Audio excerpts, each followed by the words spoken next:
Welcome to the Del Walmsley Radio Show.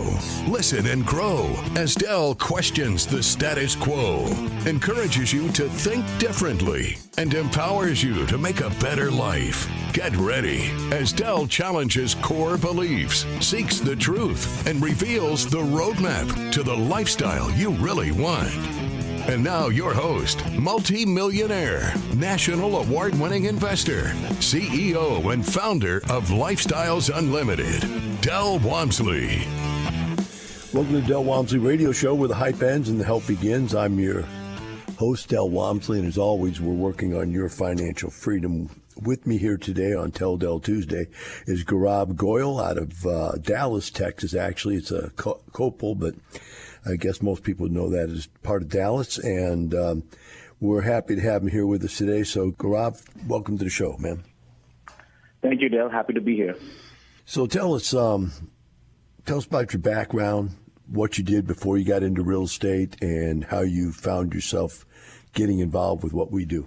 Well, Del, I found, I started my career as a management consultant, and I did that for about 17 years.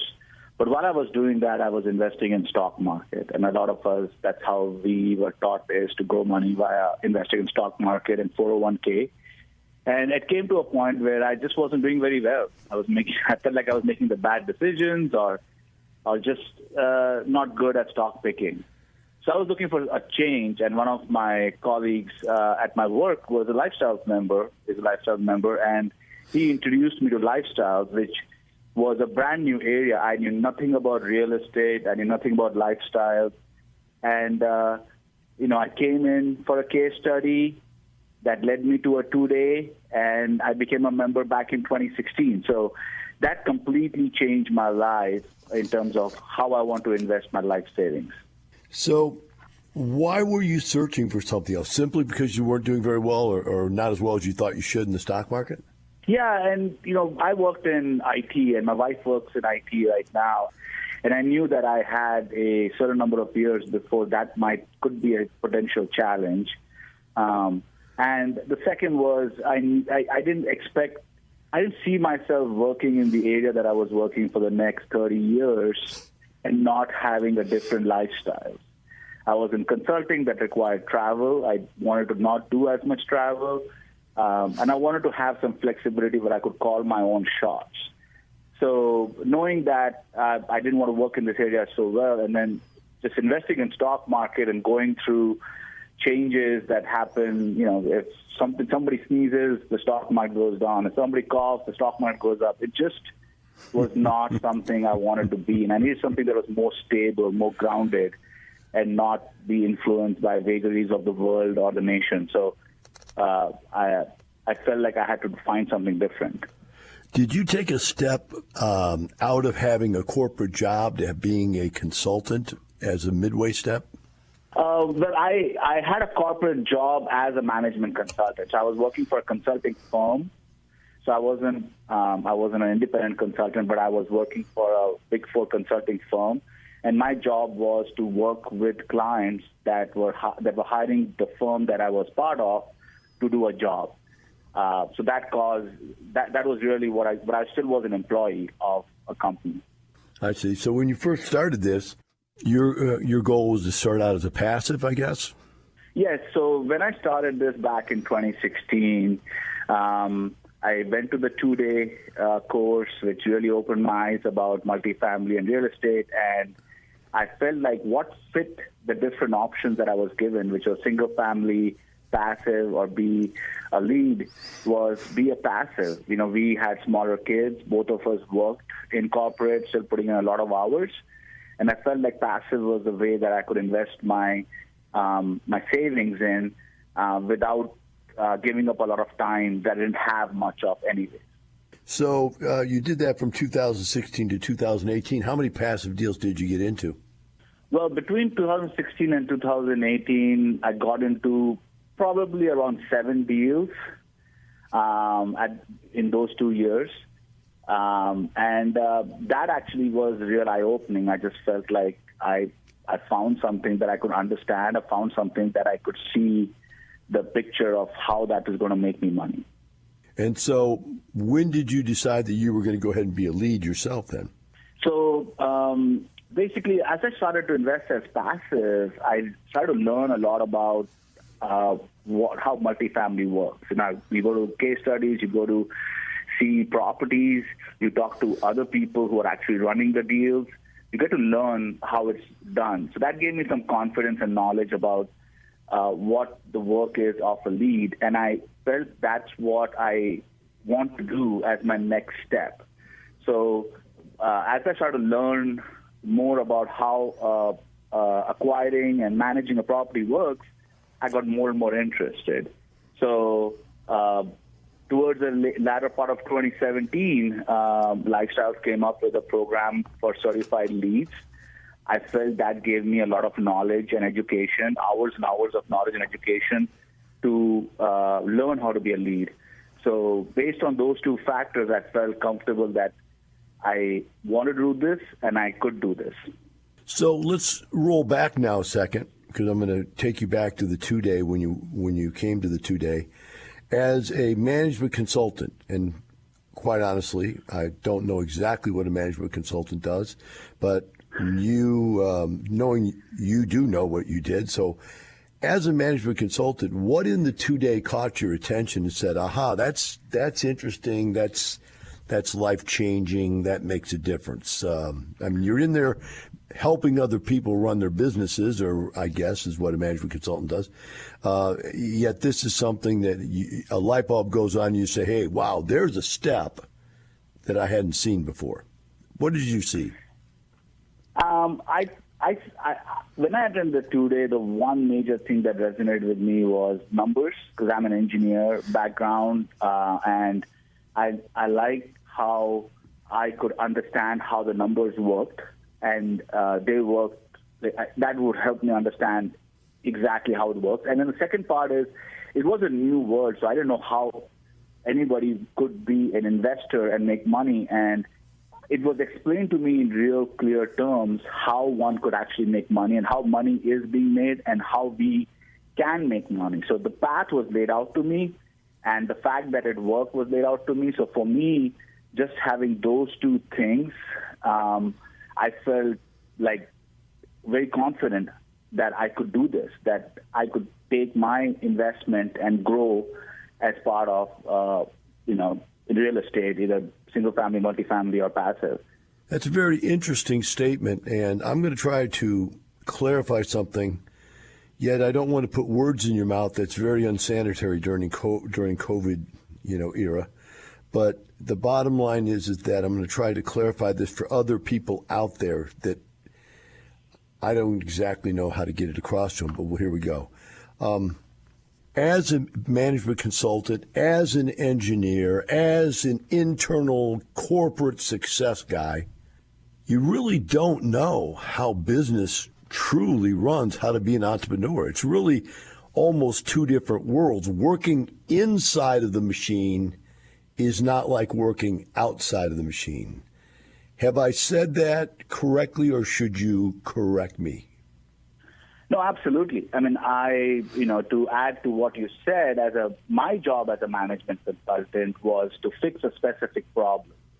When you are an entrepreneur, you're looking at hundreds of different things, right? You're looking at people, you're looking at financial. So I was hired to do a certain job. It's not to run a whole organization. So I never was a CEO of a company. So to be a CEO of the company is a very different job. And absolutely, there's a lot of it that I did not know that I've learned in the 2-day. So learning that, and I'm going somewhere with this, Gourav. So learning that and then sitting on the sideline as a passive, being a owner, but not the active owner. Did you start to see that you had that in you, that you really could be that guy? Absolutely. And, that's where I think the Lifestyles Network comes into play, where you can learn from other people and you can learn by just reading up on what your lead is doing, visiting properties. So that you can absolutely, I absolutely learned all that as part of being a passive. With me here today on Tell Tuesday is Gourav Goyal out of Dallas, Texas. And Gourav has been a lead investor now since 2018. He joined in 2016, was a passive investor for a while. And we cut him off when we went to break. He was talking about the difference between being a management consultant where you're fixing problems within a business compared to operating your own business. Rob, sorry to cut you off. Is there more you wanted to bring up about operating your own business as opposed to? Yeah, and as opposed to just being part of a job to fix a problem. So like you said, I mean, that was the big difference in becoming a lead where you have to take care of everything, right, versus going for a project. And as a management consultant, you don't stay till the end. You fix a problem and you're gone because you're an expensive resource for someone to hire. And so you never really see the benefits or the negatives of what you recommended or you did.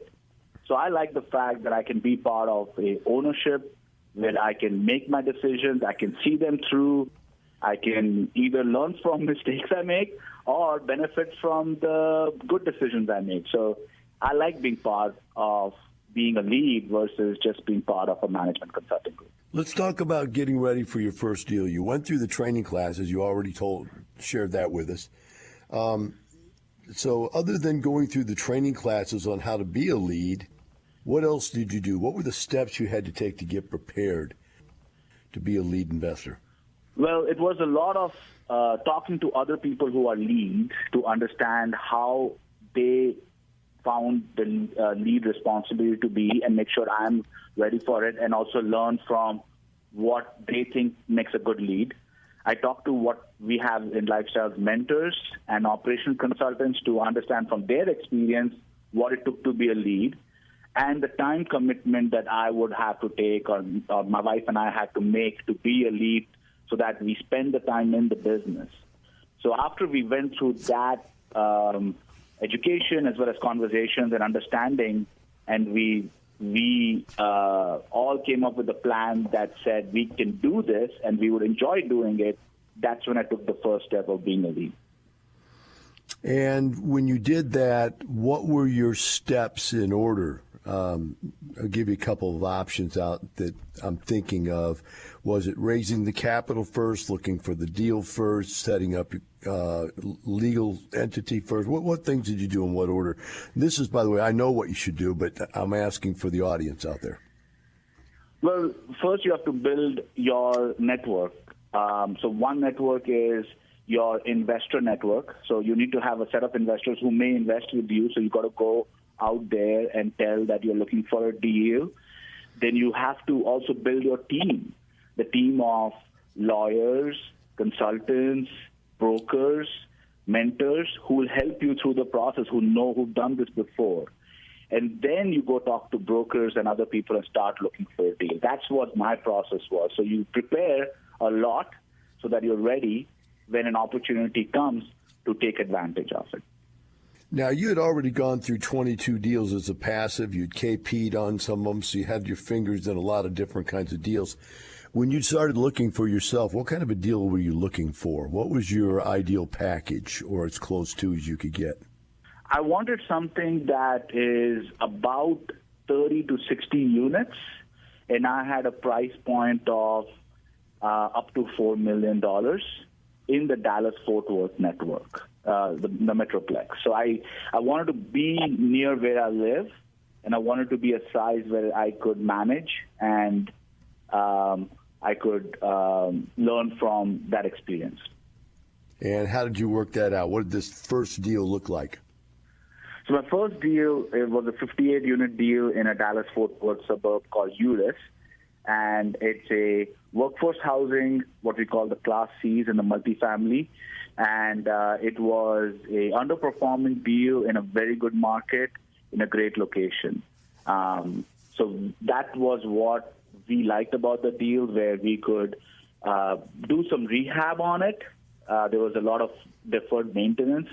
So we could do rehab, we could improve the property, hence increasing rents and eventually increasing the value of the property. So this was a value play? it was a hybrid. It was a highly occupied property, but with a lot lower rents. So we didn't have to do a lot of value on it, but there was plenty of hybrid value and yield on the property. So as you got into this one, how did it move? Did it move smoothly through the process as you had planned it? Do you have any hiccups? Did you learn anything? Oh, I learned a lot. And, when you take on a responsibility such as this, it is not an easy responsibility. There's a lot of sleepless nights based on what we saw. We learned a lot. So we faced multiple things. We had a situation where our fire panel went out and we had to replace it, and we didn't have a component available for several days, causing us to be on the fire watch list. So it's a more technical term, but basically what it means is, the fire department is going to force you to make sure that the property is being watched by someone in case there's a problem. So those are examples where we lost sleep. We learned a lot about, hey, these things can happen. Make sure they're serviced well in advance. We learned things such as replacing a boiler. That boilers can go out at any second, especially when it's winter, and then they're not available, and residents get impacted by that. So there's a lot of learnings such as this that we had. We also went through COVID with this property. That was another learning when we went through all the challenges a lot of us multifamily owners did during COVID. So that was also a great learning for us. So it's been a very good property overall, but we have learned a lot, and we've lost a lot of sleep with some of the challenges that we've had to have. But having said that, it has been all worth it. When you ran into the challenges, who did you run to for help? Oh, it's the Lifestyles Unlimited network. So you go to mentors, but you also go to fellow leads. There's so much knowledge about so many different situations that everyone has faced already or is facing that you can depend on someone to say, oh, yeah, I know that person has faced that before. Why don't you talk to that person? So that, to me, was an amazing help for someone who's starting out. Okay. So is this one of the properties you've sold so far? No, this is the one I still own. Okay, let's talk about returns to your investors so far. What have you been able to do with it? So far, we've done cash-on-cash return on this property, about 12% so far. Now, it is a little bit lower than where we want it to be because we are prepping the property for sale this year. So we are reinvesting the funds back into the property to make it attractive to buyers. All right, let's stop right there. We're going to take a short break. We'll be right back with Gourav Goyal and the Del Walmsley Radio Show.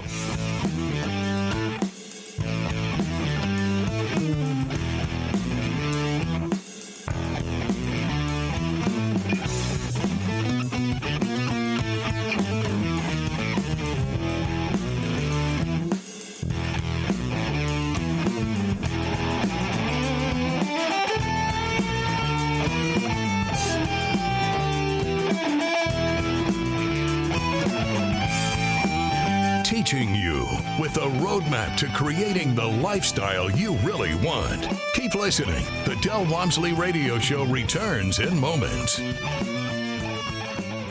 The rich get richer and the poor get poorer, not because that's the way it's set up, but because of the knowledge. When put into action, knowledge is power. At Lifestyles Unlimited, we empower you to live the lifestyle of your dreams through passive real estate income. For over 30 years, our successful members share their knowledge through case studies, classes, and mentoring. Tap into the knowledge. Attend a free workshop online. Register now at lifestylesunlimitedworkshop.com. Welcome back to the Del Walmsley Radio Show. With me here today on Tell Del Tuesday is Gourav Goyal out of Dallas, Texas. And Gourav was explaining to us about how he was taking his first property now that he bought way back in 2018 and is prepping it for a sale, which is an interesting concept. So, Gourav, why don't you pick that point up and tell us what you're trying to do and what the process is? So, Del, it's a unique situation I find on this property because this property was under rent control for our first 3.5 years of ownership, and it came out of rent control in the first quarter of 2022. So our rents have gone up between 40 and 50% on the units when we turn this property to market. in order for it to be a market rent property, we had to do certain improvements to compete with market-like properties.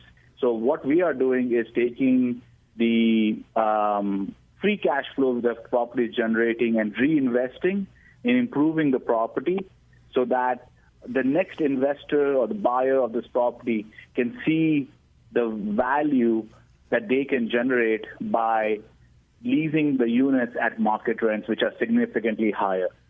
So that is our current plan that we are going through on this property. What types of things do you have to change on that Gourav to make it market acceptable? Some things we don't have to change. I mean, there's a pool, there's amenities, the paint is good. We had to make the breezeways more better. They were a little bit older, so we wanted to make sure that people, when they entered, the curb appeal was better. We are improving the interiors of the units to have forward flooring, black appliances, upgraded fixtures, and we're just increasing some of the curb appeal from painting some of the brick that the paint has faded, putting some money into marketing so that we can market the property to the right audience. So we've been putting some money into it, and so far we've seen a good response. Now, on a side note, just for my own education here, you say your breezeways. Are your breezeways like hallways, exterior or interior hallways that are open air? Yes, they're interior the interior breezeways that connect the units. They're basically the walkways between the units. They had doors where you have difficulty sometimes putting furniture through, right? So we had to remove the doors. We had to remove some of the old covers above the doors so the rain doesn't go inside the breezeways. So we had to make some improvements. The lighting was a little bit dim because they're interior, so the lighting can be important to make sure people feel comfortable. So we had to improve that, make it a little bit more modern, change the flooring, so that it looks bright and clean. So we did a lot of those improvements, or actually we're in the process of doing most of them. What year built was this property? This is a 1968 built property. All right, so you've got this process down. Let's talk now about what you think you're going to be able to make a gain. I'm assuming you're intending to sell it, so there's got to be some strike point you're looking for as far as the sales price. And what kind of profit will that end up paying your partners in this deal? So we are planning a return of about 100 to 150%, depending on the price we can get, over the 4 years of hold we've had.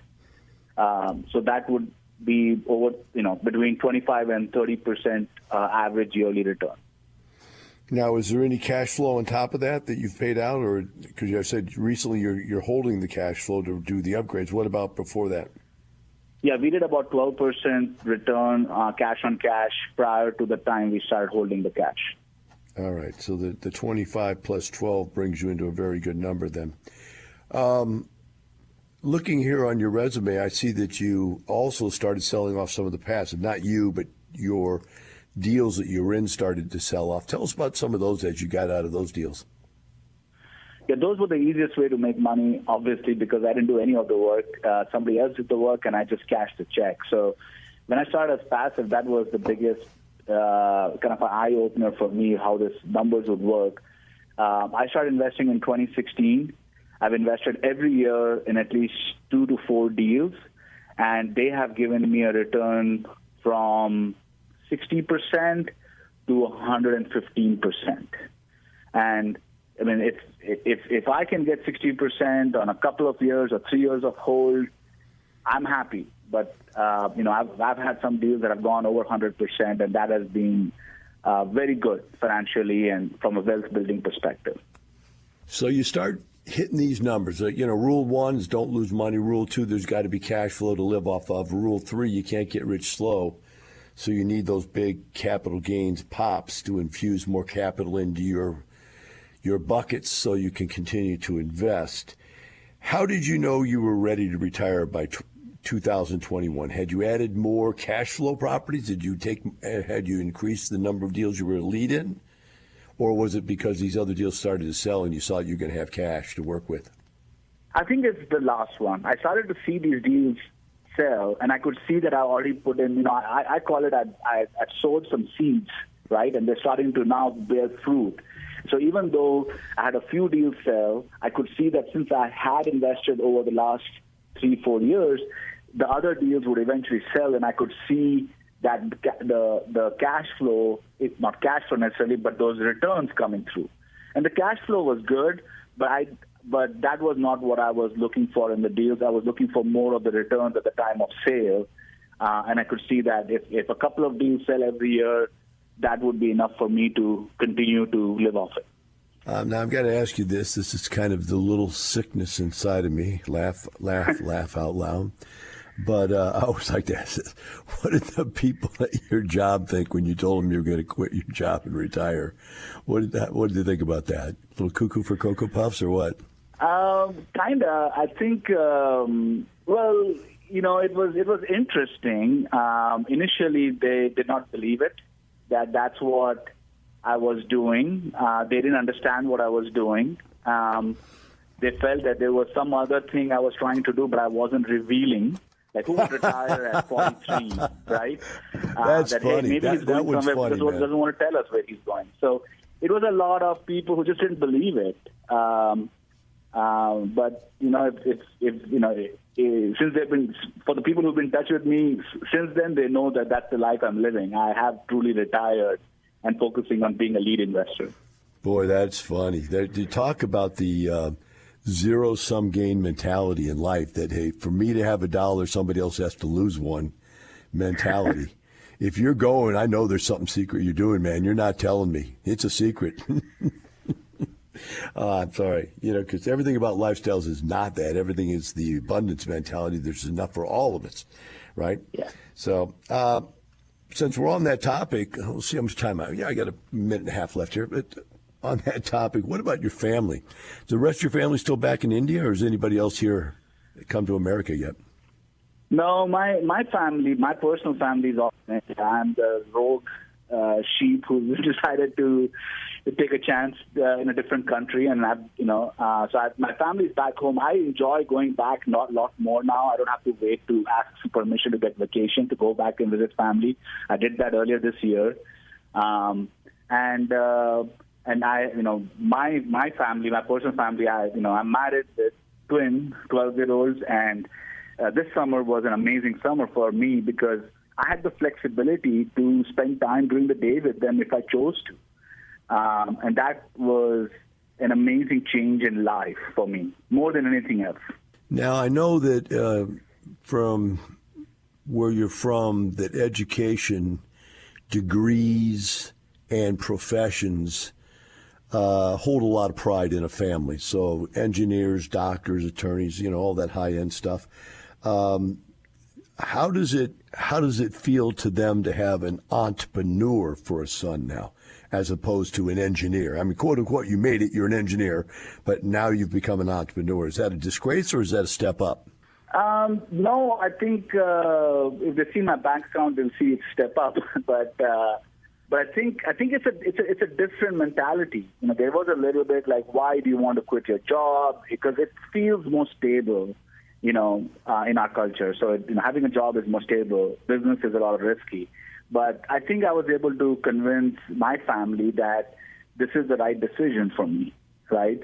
And oh, by the way, we are doing okay since I made this decision. Today on Tell Del Tuesday is Gourav Goyal out of Dallas, Texas. Gourav's already brought us through him starting as a passive, becoming a lead investor, moving on to some sales of his passive deals, some sales of his lead deals, and now we're on to really the rest of the story, as I like to say. So, Gourav, what is it that you see your future looking like from this point forward? It's a very important question and an interesting question. I think one thing, everything up to this point was financial freedom. But once I've reached the financial freedom, what do you do with your time, right? What do you want your life to be? Is a very interesting thing to think about.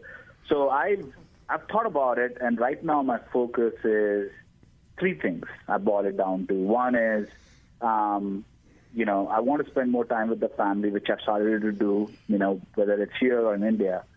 The second is I want to find ways to be part of the community. I'm part of a nonprofit since November 2021, and I've enjoyed being part of it. So I want to continue doing that and spend more time doing that. And then the third is being a good, effective lead and give back. So, people helped me get where I wanted to be. I didn't do it myself. I want to be of help to other people. So that's really right now what I'm focused on is achieving those three things. How old are your kids? I have a twin 12-year-old boy and girl. And have they sparked any interest in what you're doing yet, or are they still too young? Well, I have given them the taste. I actually asked them to invest some of their pocket money into my deals. They invest in every deal, and they reinvest, and sometimes they take some money out to buy something nice for them. So I've certainly tried to get them involved, and they have shown interest in being involved, especially since they're selling deals, and I'm telling them about how much money they're going to make. That certainly has sparked some interest. So you're educating from the greed end down. I like that. Probably the best way to go at a young age. Yeah? What's in it for me, Dad? I like that. All right, so we've got the kids growing up here. We've got the future looking really good. I like the idea of you giving back. I'm going to hold you to that. You realize this is recorded, and someday you're going to get this phone call from me or one of the other guys going, hey, you remember this recording? I want to give back. And you'll get that call, and somebody will want you to help us do something with somebody, help some people. But other than that, let's talk about this thing, this charity that you do. How did you get involved in that, and how is that so fulfilling? So this nonprofit, or it's a nonprofit public-private partnership. It's located next to a property I bought in 2021, and I just stumbled upon it. They were trying to improve the area through providing food, healthcare, after-school programs, summer school. They were trying to do things for the community, and I just thought it was interesting. So they didn't have an ownership, any owner from Multifamily interested in joining. And they said, hey, if you're interested, you can join. So I kind of just stumbled accidentally upon it. And it has, I've been part of it about 8-9 months now, and it's been very fulfilling. I feel like I'm part of a solution. I have a voice in giving some ideas about how to improve the community where the residents that in the property that we own live. So it has been more... It has given me a different avenue to make an impact. I was going to say, how does that make you feel? But I don't think "feel" is the right word for it. How does it fulfill you? That's the question I'm looking for. It just humbles you a little bit. It kind of gives you an opportunity to see people who don't have the same opportunities as you. How are they living, and make a difference in their life. Something that sometimes in a job, a corporate job, you don't come across those situations, right? You drive around those neighborhoods or whatever. Now that you see it, it humbles you to see what different areas we can help people have a better life. And to be part of the solution is fulfilling to me, as in I made a difference. Like I'm doing something good with my time. So that's how I feel, it helps me when I participate in those activities. How many total lead deals have you done where you were the lead investor? We've done 4. We've sold 1, and we are buying our 5th. We're in the process of purchasing our 5th. What do you see in your mind, and we've only got a minute for this, but in a really quick 1-minute statement, how do you rationalize that going on for the rest of your life? Have you thought that one through yet? Do you have that plan, how it all kind of just keeps working together forever? It's a good question. I don't know the answer. I didn't think I would buy the 5th deal so soon, but it's like an itch that you find a good deal, the numbers work, you got to go at it. It's like it's growing yourself. It's going for the next thing. It's having a challenge. I hope at some point that will probably become less important. I'll find other things more important. But right now, that I still have that itch that I have to scratch, where I have to find the next thing that will take me to the next level. And that's what I'm doing right now. I'm buying my fifth deal. Has the deals changed any? Have you changed what you're chasing? Oh, so we always went with agency loan debt. So that was good. Like we made that decision. We've always done that, even last year, and this year also. What we found. So one thing we found is the leverage is lower, and our projection of increase in rents have gone lower because of the economy that we are looking forward. So we become more conservative in how we underwrite, how much we can raise rent. I certainly have taken that to heart, and under promise, over deliver. Best product, best price. Things that we've learned in lifestyle. That's really what I believe in. So I'd rather be more conservative. So looking forward, things look a little bit hazy, and I'm just trying to be more conservative in my underwriting. All right, my friend. Thank you for being on today and sharing your story with us. The rest of you out there, remember this: Gourav, Del Walmsley, and all the rest of us. We don't do it for the money. We do it for the lifestyle. Have a wonderful day. We'll see you tomorrow. The information and opinions you hear on the Del Walmsley Radio Show are those of the host, Del Walmsley, his guests, and his callers. The Del Walmsley Show is for entertainment purposes only. Please consult a professional regarding your personal investment needs. Nothing presented on the Del Walmsley Show constitutes an endorsement, recommendation, offer, or solicitation to buy or sell any product or security.